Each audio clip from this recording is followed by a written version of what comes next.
Lancer une action de grande envergure en province du Kasaï oriental de manière concrète. Est-ce que les travaux ont débuté? Mais vous êtes sûr, je suis à l'hôtel Gloria.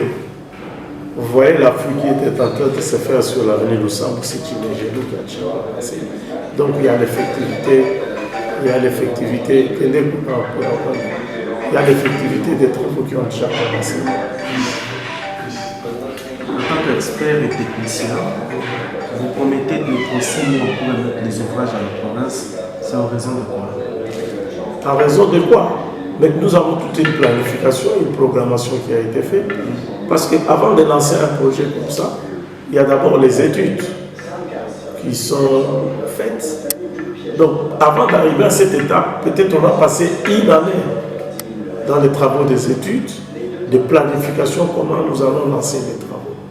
Maintenant, on est à l'étape de la matérialisation de ce que nous avons fait dans l'ombre que les gens ne connaissaient pas. Donc, ce projet, ça fait une année que ça a commencé. Donc, aujourd'hui, nous sommes à l'étape de matérialisation. Le chef de l'État a lancé le projet à Kinshasa. Il a chargé le vice-premier ministre et ministre des Infrastructures et des Travaux publics de venir lancer les travaux dans l'espace Kasaï et plus précisément en Mbuji-Mayi et à Kananga.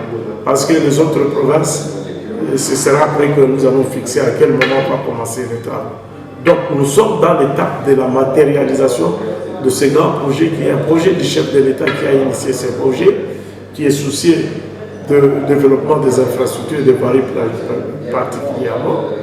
Et aujourd'hui, nous sommes dans la ville de Mbuji-Mayi, où le samedi, le 27 mars, le vice-premier ministre et le ministre des Infrastructures et des Travaux publics a lancé les travaux. Mais avant que le vice-premier ministre lance les travaux, le début des travaux était déjà effectif. Mais on attendait le lancement officiel. Nous sommes sur l'avenue Lusambo, qui est là où se trouve l'hôtel Gloria où nous sommes installés. Vous voyez qu'il y a des fouilles sur cette avenue. C'est les travaux qui ont commencé. Je crois peut-être aujourd'hui, vous allez voir, on va commencer à bétonner le radier et d'un moment à l'autre, vous allez voir les parois qui vont monter. Pourquoi? Quand on fait une route, il y a plusieurs étapes. La première étape, c'est l'étape de l'assainissement. C'est ce qui est en train d'être fait. La deuxième étape, c'est la chaussée proprement dite.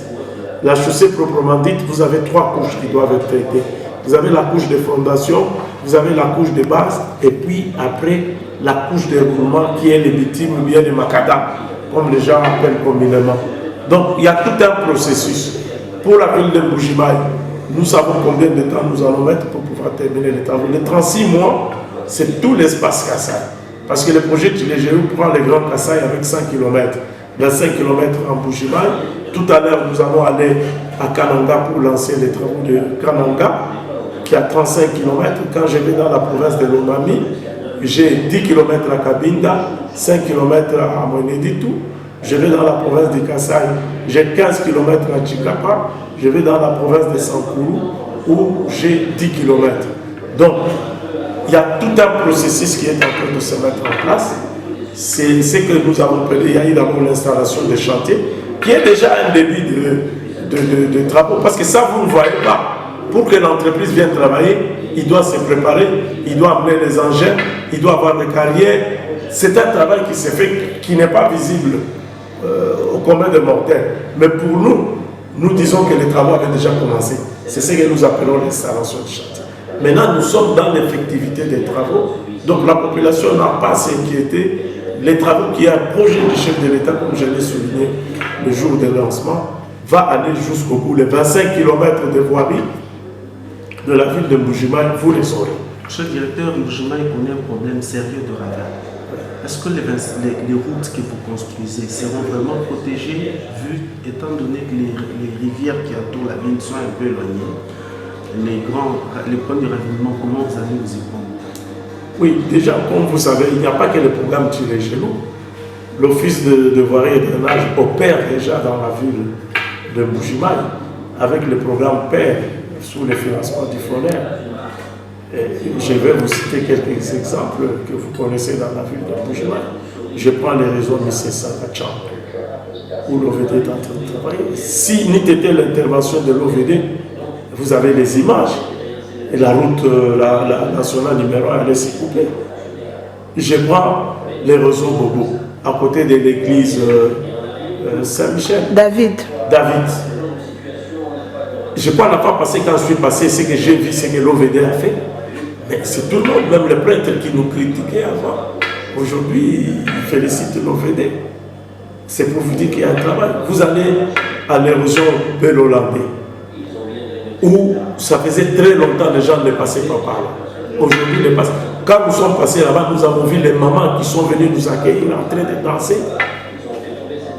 Vous avez des Kumba à côté de l'hôpital qui est maîtrisé. Hein, vous avez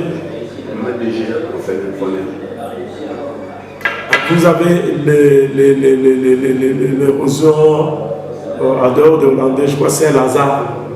Donc vous avez au moins 5 érosions qui sont maîtrisées ici. Parce qu'il ne faut pas seulement, il y a en dehors du projet Tilégelo, mais dans le cadre du projet Tilégelo, vous avez l'avenue Tchalamoine. À côté de Tchalamoine, il y a une érosion. Quand on va traiter Tchalamoine, on ne va pas laisser l'érosion. On va traiter cette érosion. Parce que si on ne traite pas cette érosion, ça va venir attaquer l'Afrique que nous allons travailler. Mais il faut reconnaître un élément très important. Les besoins sont énormes.